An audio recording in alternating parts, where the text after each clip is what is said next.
유튜브 시청자 여러분 안녕하십니까. 차 한잔의 도로온도담의 시간입니다. 오늘은 쉬어가는 코너로 무의식이란 무엇인가에 관한 주제로 방금사님과 한번 도로온도담을 간략하게 한번 나눠보겠습니다. 방금사님 안녕하십니까. 안녕하십니까? 앞에 이게 물레방아인데요. 여기가 어디입니까? 부산 시민공원 안에 있는 예. 어떤 특정한 장소인데요. 예. 여기 말 그대로 물레방아를 만들어 놓았습니다. 물의 힘으로 돌아가죠. 저 위에 물 떨어지는 거 보이시죠? 저 물 힘으로 지금 물을 에너지원으로 해서 이걸 지금 돌리고 있는 겁니다. 그렇습니까? 예. 이 전기를 밑에 깔아놓은 거 아닙니까? 그건 자세히 모르겠는데 어쨌든 간에 물이 떨어지고 있으니까 일단 그럼요. 물 힘으로 돌아간다고 봐야죠. 야, 물 조금밖에 안 떨어지는데 이렇게 빨리 떨어. 저게 이게 위치 에너지잖아요. 그죠? 예. 위치 에너지가 말하자면은 물이 떨어지면서 위치 에너지가 이제 저 차이만큼 높이의 차이만큼 회전 에너지로. 발생되는 위치 에너지가 예. 운동 에너지로 바뀐 거죠. 그래서 운동 에너지에 의해서 이게 지금 회전하고 있는 겁니다. 그렇군요. 예. 야, 그래서 이 색상이 자꾸 바뀝니까? 바뀝니다. 이 조명을 설치해 놔서 그렇죠. 밑에. 그렇군요. 예. 오늘은 주제 도론도답에 쉬어가는 코너로 무의식은 무엇인가 하는 예. 그런 주제를 한번 먼저 포문을 열어보시죠. 이게 왜 이제 무의식을 한번 다뤄야 하느냐 하면은 그 불교에서는 유식 사상이 아주 그 대승불교에서는 중요한 위치를 차지하거든요. 근데 유식 사상은 말 그대로 이제 만법 유식이다 하니까 이 식이 있음을 전제로 하는 거지 않습니까? 식이란 게 있단 말입니다. 전6식, 제7식, 제8식 나가서 이제 제9식까지도 상정을 하는데 경우에 따라서는 어쨌든 간에 식이란 게 있다 이거죠. 근데 무의식이라 하면은 식이 없다라는 것이지 않습니까? 근데 우리가 지금 일반적으로 쓰고 있는 무의식이라는 것은 의식이 없는 상태. 예를 들어 환자가 이제 중환자가 콤마 상태에 들어간 경우 의식 불명이죠. 의식 불명의 상태에 들어갔을 경우에는 이제 의식이 어디 있는지 몰라. 의식이 집을 나갔어. 그래서 무의식이 된 거야 내가. 그렇게 된 케이스라고 볼 수가 있거든요. 의식이 어디로 갔을까요? 글쎄 말입니다. 우리가 이제 잘 때도 그러면은 잘 때 우리 의식은 어디로 가 있을까? 잘 때는 작동을 안 하잖아요. 작동을 안 하는데 이제 꿈에 이제 여러 가지 상황이 전개되는 것은 그건 뭐 의식의 힘이죠. 근데 우리가 낮에 활동할 때는 우리가 지금 이렇게 이제 대화를 하고 뭐 이렇게 도론도담을 하는 것도 의식의 힘이란 말입니다. 의식이 작동을 하는 거죠, 그죠? 그래서 저 눈앞의 저 물레방아처럼 의식이 끊임없이 작용을 하고 있는 겁니다. 의식의 힘이. 근데 그 의식의 힘이 물레방아가 서는 것처럼 딱 멈춘 상태, 그 상태를 이제 일반적으로 무의식이라 하거든요. 근데 이게 재밌는 게 우리가 그러면은 무의식의 정체를 밝히려고 이제 여러 사람들이 특히 서구의 이쪽 정신 관련 분야에 있어서 이 연구를 해온 연구가들 또 일단의 철학자들 뭐 이런 사람들이 이제 무의식의 정체를 밝히려고 무던히도 노력을 했거든요. 그래서 이제 하르트만이라는 독일 출신의 그 철학자가 있는데 잘 알려지지는 않은 사람입니다. 이 사람이 제 기억으로는 1842년도에 태어나서 22살인가 뭐 이렇게 됐을 때 이제 자기 아버지가 독일군의 장군이기 때문에 이 군인의 길을 걷겠다 해서 이제 입대를 해서 군인으로서 생활을 하는데 무릎이 이상이 생겨가지고 이 의가사 제대를 하고 집에서 이제 병을 치료를 한다고 이렇게 머물면서 내가 그러면은 몸이 이런 상태니까 내가 뭘 하지 이렇게 자문자답 형식으로 자기가 물어보는데 이제 두 가지 케이스를 이제 잡았답니다. 그 대상으로서 하나는 음악이고 하나는 철학인데 이 사람이 이제 둘 중에서 고민을 하다가 철학으로 방향을 정했답니다. 정했는데 이 사람은 무릎이 아프니까 주로 침대 생활을 하면서 이 철학적인 이제 사유를 전개를 시켰는데 이 사람이 이제 천착한 부분이 이 어떤 부분이냐 하면은 무의식입니다. 무의식이 과연 무엇인가에 천착을 해서 저서를 하나를 내어놨는데 그게 뭐냐? 무의식의 철학이라는 겁니다. 그래서 이 사람이 이제 지금까지 이 기록상으로 드러난 바로는 유럽에서 최초로 무의식을 이제 이 사유의 대상으로서 집중적인 사유의 대상으로서 이렇게 부각시킨 사람, 이슈화시킨 사람. 아 그렇죠. 그런 사람이라고 이제 할 수가 있죠. 할 수가 있고 이 사람은 이제 독특하게도 그 앙숙 관계에 있던 쇼펜하우어하고 헤겔의 철학을 이렇게 이제 자기 나름대로 이걸 연결을 시켜서 설명을 하려고 노력한 사람이거든요. 그 이제 촉매로서 이제 무의식을 사용한 겁니다. 무의식을 사용을 했는데 이제 이 사람은 그 세상의 근저에 근원이 되는 부분에 이제 무의식이란 정신이 있다. 뭐 이런 식으로 가정을 하고 이제 논리를 전개를 쫙 시켰거든요. 시켰는데 이제 여담으로 제가 이제 옛날에 그 아르투르 휩셔라는 사람이 쓴 그 문고판 책이 있었습니다. 문고판 책이 있는데 그걸 제가 아주 세로로 돼서 읽기 지루한 그런 이 글쓰기가 되어 있는 그런 책이었는데 아이고 막 그래도 막 한번 끝까지 읽어보자 해서 이제 읽어봤는데 어느 부분에 이제 재밌게 읽었느냐 하면은 이 쇼펜하우어라는 사람이 박사학위를 받고 난 다음에 어느 대학에서 이제 강의를 이제 자기가 신청을 해서 학교 당국에 신청을 해서 허락을 받고 그 시간에 강의를 하는데 학생이 몇 명이 왔겠습니까? 많이 왔겠죠. 한 명. 네? 학생이 한 명밖에 안 왔어. 그런데 그 학생들이 어디로 몰려갔느냐? 놀라지 마십시오. 헤겔한테로 몰려갔습니다. 헤겔. 헤겔. 예. 변정법에 이제 절대 정신을 주장하면서 변정적인 전개를 시킨 그 이제 정신 변정학의 이 태도, 헤겔한테로 몰려갔거든요. 근데 그 헤겔이 1770년생이고 이 쇼펜하우어가 1788년생이에요. 그렇군요. 한 18년 정도 이제 차이가 나죠. 근데 이 쇼펜하우어가 자존심이 무지하게 센 사람이야. 그래서 자기가 봤을 때는 자기가 헤겔보다 뛰어나. 스스로. 뛰어나기 때문에 헤겔과 강의 시간을 같이 잡으면은 학생들이 자기한테로 몰려올 거라고 이제 생각한 거예요. 그래서 강의 시간을 같이 잡았는데 한 명밖에 안 왔어. 그래도 강의했는가요? 당연히 폐쇄되죠. 그 자존심이 팍 상해가지고 자기가 그냥 걷어치웠어. 걷어치웠는데 이 쇼펜하우어의 주장은 뭐냐? 왜 자기 강의가 그렇게 인기가 없었느냐? 이 세상은 하찮은 인간들로 가득 차 있기 때문에 자기 강의가 인기가 없었다 이거야. 그러니까 그 학생들은 하찮은 인간들이다 이거야. 헤겔 강의를 들으러 몰려간 학생들은 하찮은 인간들이기 때문에 자기 자신의 철학적인 그런 사상의 가치를 몰라봤다 이거야. 그럼 헤겔도 하찮은 교수네. 그렇죠. 하찮은 학생들을 가르쳤으니까. 그렇죠. 이 사람은 이제 이 쇼펜하우어는 헤겔도 우습게 생각한 그런 사람이죠. 근데 이제 다행스러운 건 뭐냐? 헤겔은 물려받은 재산이 있어. 쇼펜하우어. 그래서 뭐 굳이 대학 강사로 안 뛰어도 대학 교수로 안 뛰어도 먹고 사는데 지장 없어.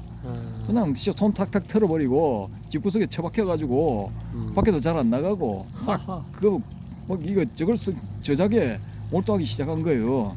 거기 저작이 밑바탕이 된 게 이제 인도 사상, 불교 철학 뭐 이런 게 이제 막 유럽에 막 이렇게 번역돼서 소개되기 시작할 그런 때였거든요. 근데 그런 걸 이제 스폰지가 물 빨아들이듯이 쫙 흡수를 했어 이 사람이. 그리고 거기 공감 가는 부분들이 여러 부분들을 이제 발췌를 해가지고 그걸 근거로 해서 자기가 이제 명제를 하나를 만들어내요. 그게 바로 뭐냐 하면은 의지와 표상으로서의 세계라는 책입니다. 그 유명한 책. 그렇죠. 근데 그렇게 해서 이제 이 사람이 주장하는 거는 뭐냐? 독일어도 이제 이 말 그대로 이런 식으로 되어 있거든요. 이 세상은 이게 우리가 눈에 보는 세상은 저 물레방아 같은 경우 내지 이 우주 전체 세계도 우리의 의지와 그 의지가 나타난 표상에 의해서 전개된 나타난 세계일 뿐이지 그 이상도 그 이하도 아니다. 뭐 그런 거예요. 그건 뭐냐 하면은 불교에서 주장하는 이 세상은 이 기세가는 공업 중생의 공업이 투사된 결과일 뿐이다. 결과물이다.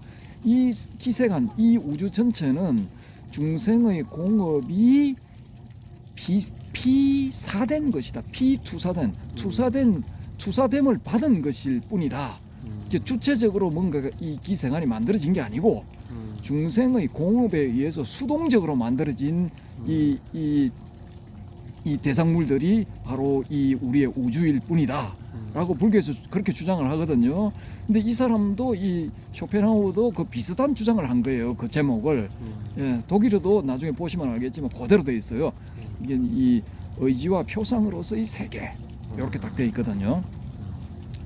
그래서 이제 이 세상은 이 세계는 의지와 표상에 의해서 이렇게 전개된 것이다라는 거죠. 근데 요 하르트만이라는 사람은 여기서 이제 자기가 딱 이 포인트를 잡은 부분이 어디냐? 무의식을 포인트로 잡아가지고 그건 이제 해겔도 뭐 이렇게 정확하게 설명을 안 했고 요 쇼펜하우어도 그걸 정확하게 설명을 안 했단 말입니다. 그럼 요 사람은 이제 무의식 부분을 포커스를 딱 맞춰가지고 그걸 가지고 일종의 그 당대를 풍미하는 주류 철학인 해겔 철학, 그 다음에 비주류 철학자, 이 입맛에 맞는 사람들은 쇼펜하우어에 심취했거든요. 그 유명한 철학자들 중에 많은 사람들이 뭐 문학가, 사상가, 뭐 심지어 뭐 화가 이런 사람들도 여기 이렇게 동참을 하게 되거든요. 그런 특수 집단, 비주류이지만은 그런 이제 일종의 팬덤 집단, 그런 집단이 또 있었단 말입니다. 그 두 주류의 철학적인 흐름을 자기가 이제 나름대로 무의식을 매개로 이제 통일을 한 거죠. 예, 통일을 해서 이제 책을 하나 낸 게 무의식으로서의 철학. 요 제목이죠. 근데 이 사람이 이제 이렇게 딱 운을 띄웠는데 그 뒤에 딱 이제 본격적으로 무의식은 뭐다라고 주장을 한 사람이 뭐냐 하면은 요 우리가 잘 아는 정신분석의 태도 지그문트 프로이드. 정신분석 입문 책이 있죠. 뭐 어찌됐건 간에 정신분석이 이제 이 사람에 의해서 본격화된 거죠. 꿈의 해석 뭐 이런 책들. 근데 이 사람은 이제 무의식을 뭐냐 하면은 이 성적인 측면에 있어서의 그 원동력, 성적인 충동의 근저에 무의식이 있다. 이렇게 보고 이제 나름대로 이 정신분석을 전개를 시키고 이 그런 정신에 문제가 있어서 상담하러 온 환자들을 이렇게 임상에 적용을 시키거든요. 근데 요 조금 뒤에 이제 칼 구스타프 융, 뭐 이 지그문트 프로이드의 한때 제자였다가 나중에 이제 독자적으로 깃발을 올리고 강력한 반대자가 되죠. 경쟁자 겸 반대자, 뭐 이렇게 나온 사람인데 이 융은 뭘 주장을 하느냐 하면은 이 인간에게 있는 이 무의식은 각자 개개인에 있으며 개개인들이 단절된 상태로 있는 것이 아니고 인간이라는 종족이 집단적으로 형성하고 있는 무의식이라는 게 있다 이거죠. 그걸 주장하는 거죠. 소위 말하는 집단 무의식. 그래서 요게 이제 큰 이제 차이점이 되는 거죠. 근데 어쨌든 간에 새로운 사상의 전개네. 그렇죠. 그래서 이제 18세기 이 후반에 19세기입니까? 1800년대니까 19세기네요.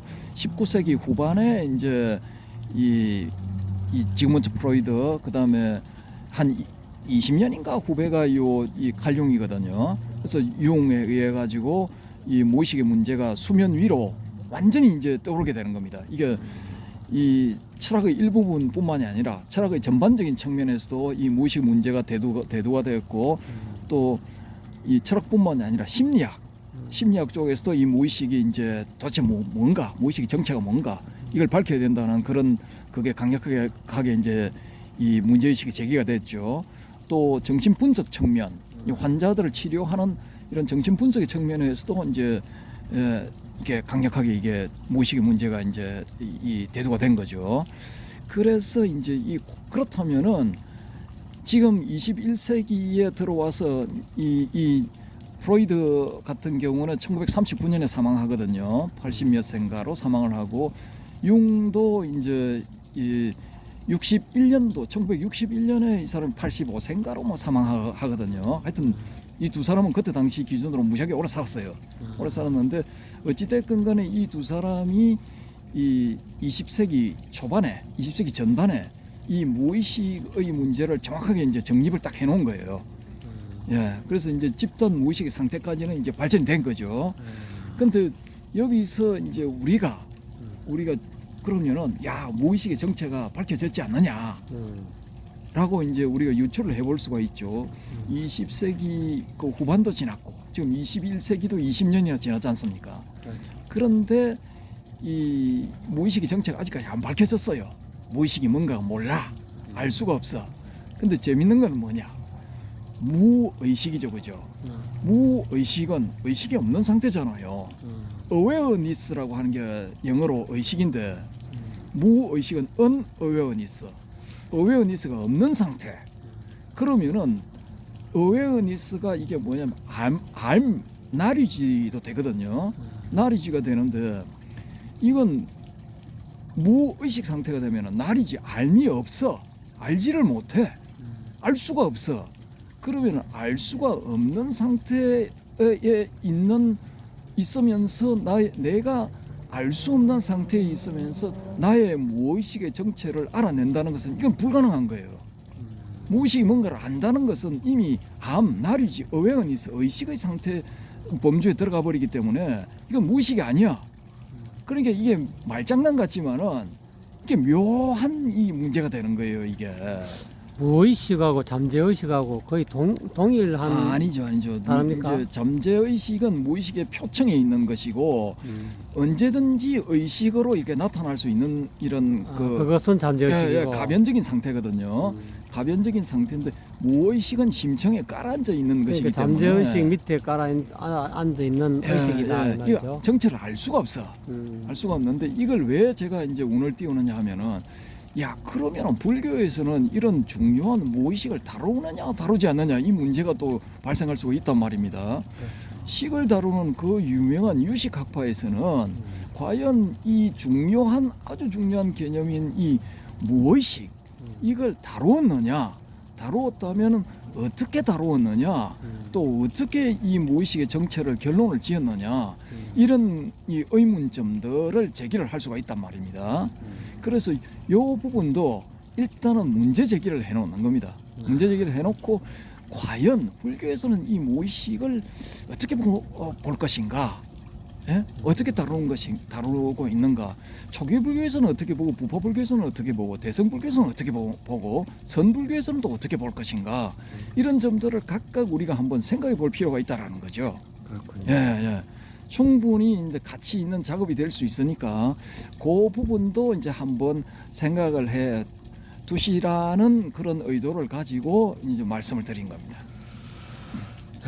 오늘 참 유익한 시간이었습니다. 이게 잠재의식하고 무의식하고 무의식은 잠재의식보다 좀 더 심층의 것이라고 이야기하시니까 앞으로 이 쉬어가는 코너로 이렇게 하나의 그렇게 또 명제를 던져놨으니까 이 유튜브를 보시는 시청자 여러분께서는 댓글로 무의식이 무엇인지 나름대로 공부하시고 깨달은 바가 있으시면은 댓글로 남겨주시고요.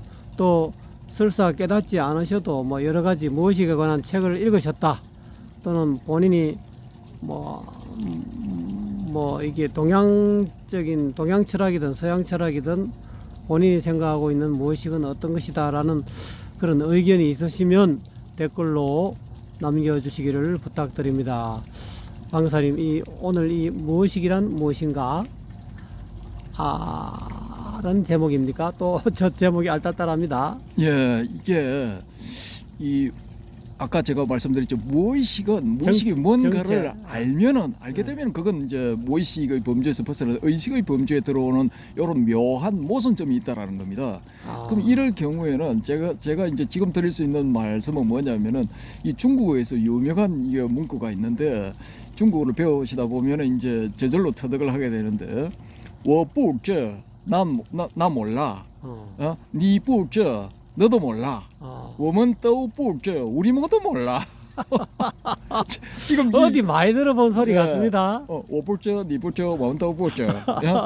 나 몰라, 너 몰라, 우리 모두 몰라. 지금 현재 무의식이라는 것은 이제 정체가 다 이제 모르는 상태입니다. 저도 이게 뭔지 모르겠습니다. 모르겠으니까 혹시 여기에 대해서 이제 깊이 공부를 하신 분들 혹은 최신 이론 어느 누가 이제 전문가가 야 무의식이란 이런 것이다라고 이렇게 이 결론을 내려서 어느 이제 학술지에 올라왔는데 이제 여러분이 뭐 당신도 모르고 뭐 다 이제 잘 모르는 이런 이론이 있는데 이 이론을 내가 이제 있는 거를 알려주겠다라고 생각하시는 분들은 댓글로 이렇게 좀 올려주시면은 고맙겠습니다. 이게 그건 뭐 특수한 전문 분야이기 때문에 그 분야에 또 전문적인 이제 식견이라든지 아니면 혹은 또 전문가분이 이 방송을 보실 수가 있거든요. 그렇죠. 그래서 그런 분이 야 네가 생각하는 거는 그거는 말 그대로 도그 사운드야. 너 지금 완전히 이제 썰 풀고 있는 거야. 그냥 구라야. 근데 내가 그냥 한 칼에 너의 그 구라의 그 가정스러운 면을 폭로시켜 주겠다. 정집을 짓겠다. 그래서 이제 결론을 내려주마 하신 분들은 뭐 가차없이 뭐 댓글로 저 실력 행사를 해주시기 바랍니다. 그야말로 바람의 검심을 날려주시기 바랍니다. 어쨌든 오늘 방교사님 쉬어가는 코너로 참 재미있는 논담을 이렇게 거론해 주셔서 감사합니다. 이 유튜브를 보시는 모든 구독자뿐만 아니고 검색하셔갖고 이렇게 요즘 저도 보시는 여러분들 많은 독참 바라고요. 오늘 방교사님 한 20분 동안 간단하게 이렇게 말씀하셨는데 참 이거를 이 유튜브를 보시고 이 철학에 관심 있어 뭐 동양 철학이든 서양 철학이든 공부하시는 전문가분들 또는 조금 관심이 있으신 분들은 함께 같이 동참하셔서 좀 더 나은 해오름 도론도담의 유튜버가 되었으면 하는 바람입니다. 방교사님 오늘 수고하셨습니다. 감사합니다.